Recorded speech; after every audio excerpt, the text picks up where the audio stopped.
Hey, yo, peace to the family. Listen, fam, just got through listening to yesterday's show, and a lot of people are looking at what happened with Jerron Boots in his boots and Xander Zayas, right? And of course, Xander Zayas is getting a lot of praise for putting on the fight, making the fight happen, the way he performed. You get what I'm saying? He's a warrior. He's a modern day Rocky Balboa, you know, et cetera, et cetera, et cetera. So what happened was now people are saying, okay, now if Vergil Ortiz was to hit Jerron Boots in his, he probably would have got put to sleep. And what I noticed is this. This is what I noticed. Because we haven't heard anything from Vergil. Vergil has been radio silent since the last time Boots stepped inside of the ring with Vergil Ortiz. I want to say this was last year, maybe. Last year, maybe it was earlier this year. I don't remember. But he stepped in the ring with them. I think that was during the fight when he fought Erickson Lubin. He stopped Erickson Lubin, who is washed trash at this point in his career. And he fought him and he beat him in like 10 seconds, right? Something of that sort. So, now people are saying, hey, man, if Vergil Ortiz was to land that punch on Boots, he'll be asleep. And a lot of people are saying now that Boots is Chinny because of the way he reacted, the way he responded, the way his head snapped back, and the way his eyes lit up, and he looked like a deer in the headlights when he got hit, and he was wobbling and knees was buckling and stuff like that. But Boots didn't go down. Did you get what I'm saying? So, now we have these hypothetical matches. Okay, well, if Boots, him and Vergil fight, A, B, C, and D is going to happen and whatever. This is the issue. Boots is in a better position now in the division. I'm going to tell you what I mean by that. He's a unified champion now. Vergil Ortiz has been at 154 pounds longer than Jerron Boots Ennis. I think Vergil Ortiz has had about maybe 4 fights, 4, maybe 5, somewhere up in there, at least 4, at 154, somewhere around that range, right? And Boots, this is his second fight, if I'm not mistaken. So he fought Lima Bean, and then he beat Xander Zayas. So now, the talking point, the argument is, hey, man, because Boots is still the media darling. The mainstream media loves him. And you know what I mean? So he's the media darling right now of the day. Now, I think once he fights Vergil Ortiz and that fight gets set up, and if that fight were to happen, I think that's going to change. The media is going to have to pick a side. Do y'all want to pick Terrence Crawford 2.0? Because y'all hated Black Freezer. You know that. Still to this day, y'all do. You did? To this day. But are you gonna go with Vergil Ortiz? You get what I'm saying? Now, Vergil has never been a champion since he's been in the sport of boxing. He's never won a major title. Every title that he has had thus far has been secondary belts. I would say that Vergil Ortiz is the best secondary title holder in the history of boxing. I would have to give him that. He's great when it comes to that. He's never been a champion. And a guy from Philadelphia just moved up in your weight division, became a champ, you know what I mean? Unified champion before you did. And the crazy part about it is this. Vergil Ortiz had an opportunity to fight Xander Zayas. For whatever the reason, that fight didn't happen, right? And so now the brother from Philly slide into the back door. Xander Zayas give him a call after he unified the division, and he make that fight. And then now Boots is the guy at 154. He is the man at 154. You know what I mean? According to the media hype that he's receiving, and now he's on the pound for pound list. Boots is ranked number 9 on the pound for pound list after beating Xander Zayas. Now, people ask me, he said, well, how did he get on the pound for pound list? Xander Zayas was a 5-1 underdog. He wasn't picked to beat anybody. It wasn't picked to beat Boots in this fight. Like, I can see if Boots would have beat another pound for pound fighter or another top guy. This is what people are saying to me, right? People who are maybe critics of Boots. And it's not my job to defend Boots nor Vergil Ortiz. I don't know neither one of these guys. You get what I'm saying? I don't have an emotional dog in the race. But I do get what they're saying. But I think what people fail to realize is it was the moment. It was, okay, he became a 2-division unified champion. He was unified at 147, and now he's become unified at 154, and only his second fight. So it was the moment. And another thing, this was a great fight. It was an exciting fight. Some people are saying that this fight could be potentially fight of the year. There's a couple of fights that I looked at that happened this year that could be fight of the year. So I don't want to sit back and say that the Boots versus Xander fight was fight of the year. Not yet. Was it a great fight? Yes. Should it be on the list? Yes, it should be on the fight of the year list. Should be on there. What we're going to have to do, we got to look at all of the great fights that happen, that jump out, and then compare and then compare the two and have the people vote. But they're looking at Boots Ennis' chin. He looks chinny. What's going to happen if Vergil Ortiz sets that chin?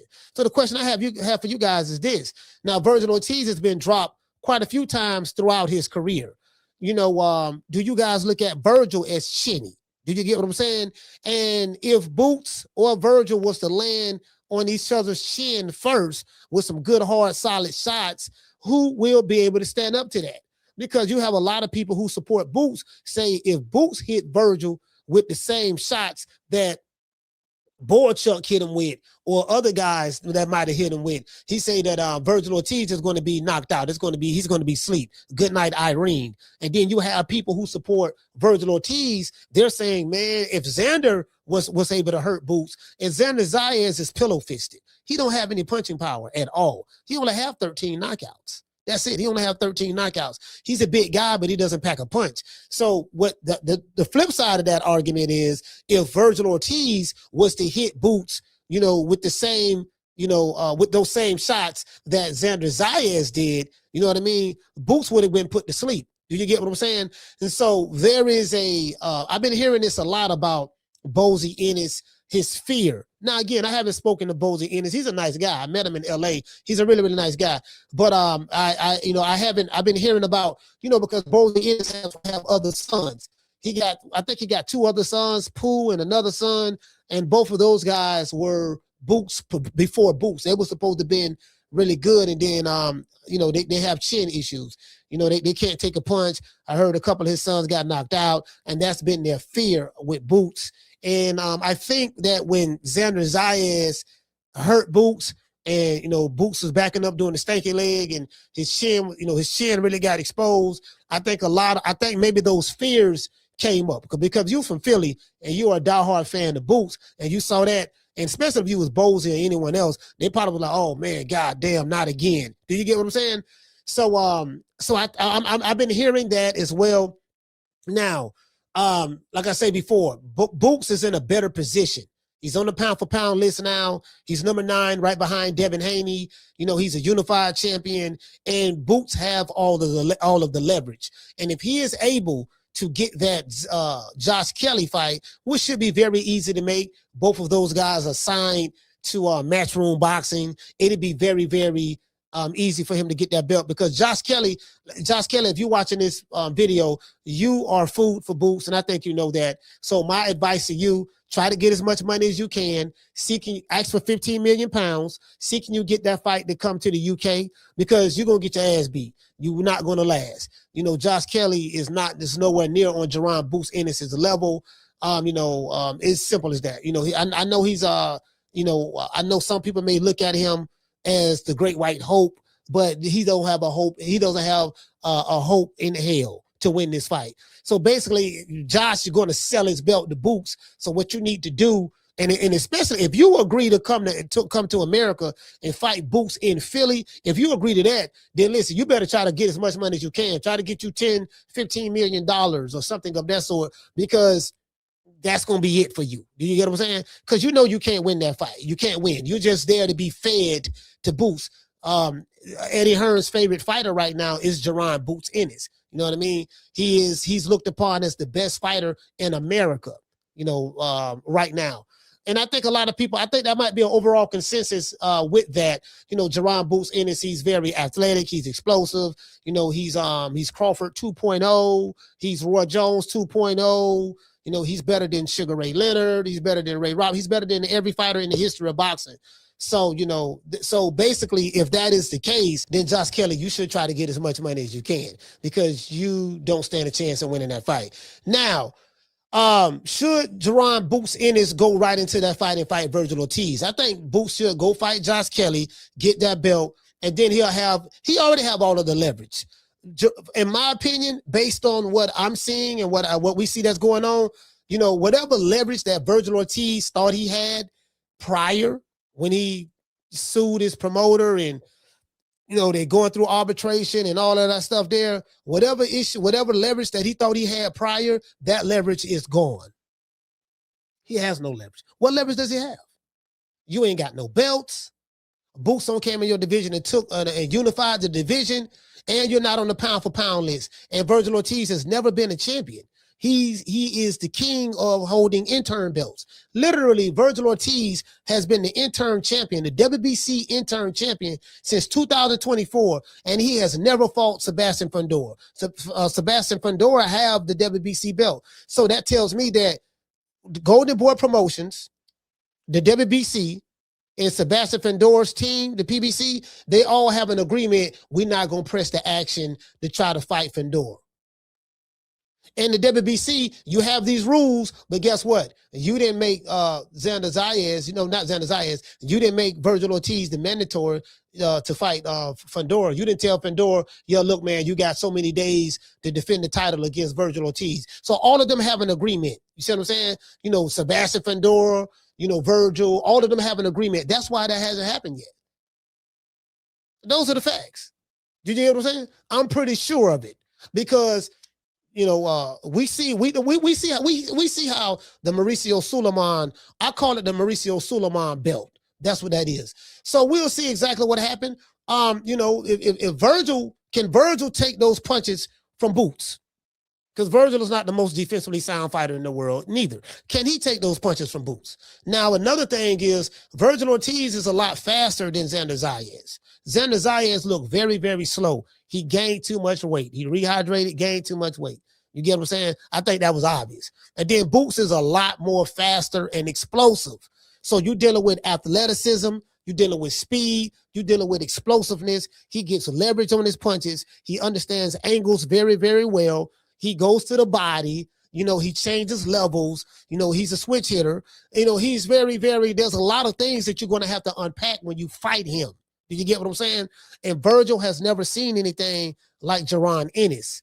Jaron Ennis has seen plenty of fighters like Vergil because there's nothing special about Vergil. He's a typical flat-footed Mexican fighter, strong, come forward. He has a good jab, a good right hand. He goes to the body very well. Vergil has he's an excellent body puncher. That left hook to the body is vicious. He got that left hook to the body is vicious. And he fights with the mean streak. Boots fights with the mean streak. So even though that Vergil doesn't have any leverage in this fight, I think if there was any leverage to be had in this fight, it's the fact that the fans want to still see this fight. It's the fact that people want to see what's going to happen. So the fight itself is big without the leverage, because this is the fight that people want to see. It's a foregone conclusion that Boots gonna run through Josh Kelly.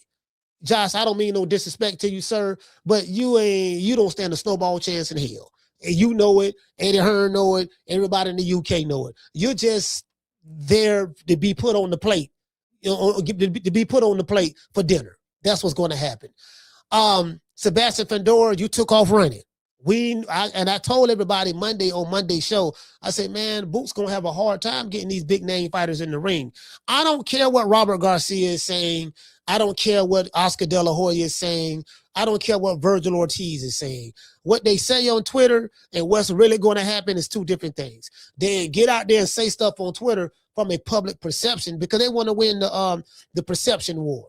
They want to win, okay, we know the public perception is, we this, we that. They want to win that. But listen, man, it's over with. When you had a chance to fight them, you didn't fight them. You ran, and we haven't heard from you in years, since 1972. You just disappeared, right?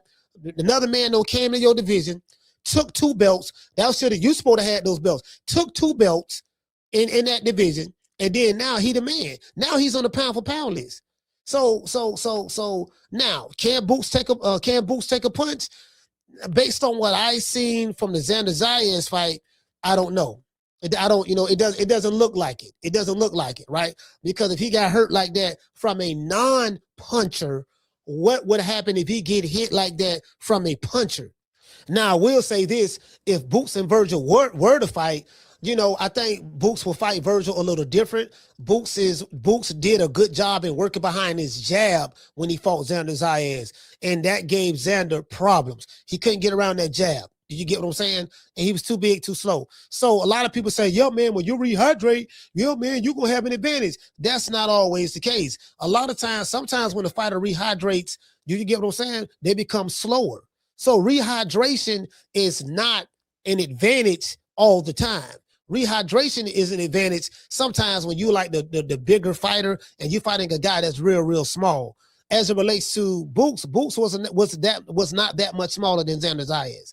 They say Xander came in weighing 180, and they said Boots weighed 168, so that was a 12-pound difference. You get what I'm saying? But Boots had a lot more muscle. You can look at the physical dimensions of Boots. Look at how muscular he was versus Xander Zayas. Xander didn't have the muscles that Boots had. Boots was a really big dude, and Xander was big as well. So we'll see. Now, the velocity of the punches, the way Vergil Ortiz throw his punches, he turns those shots. He digs to the body. Now, Vergil is not Xander Zayas. I am fully aware of that. And I think Bozy and Boots are fully aware of that as well. But Boots is very confident that he would beat the brakes off of Vergil because his style is tailor-made. And Xander stood right in front of Boots. And that's why he kept getting hit. He stood right in front of him. He didn't have no jab, and he tried to bang with him. And if Vergil Ortiz were to try to bang with Boots like that, will that work in his favor? Do you get what I'm saying? But on the flip side, if Boots try to bang with Vergil Ortiz like that, will that work in his favor? Because somebody's chin is going to get checked. You get what I'm saying? So who has the better chin between the two? Does Boots Ennis have a better chin than Vergil Ortiz, or does Vergil Ortiz have a better chin than Boots? That's the question. Leave your comments below. Tell me, what do you think?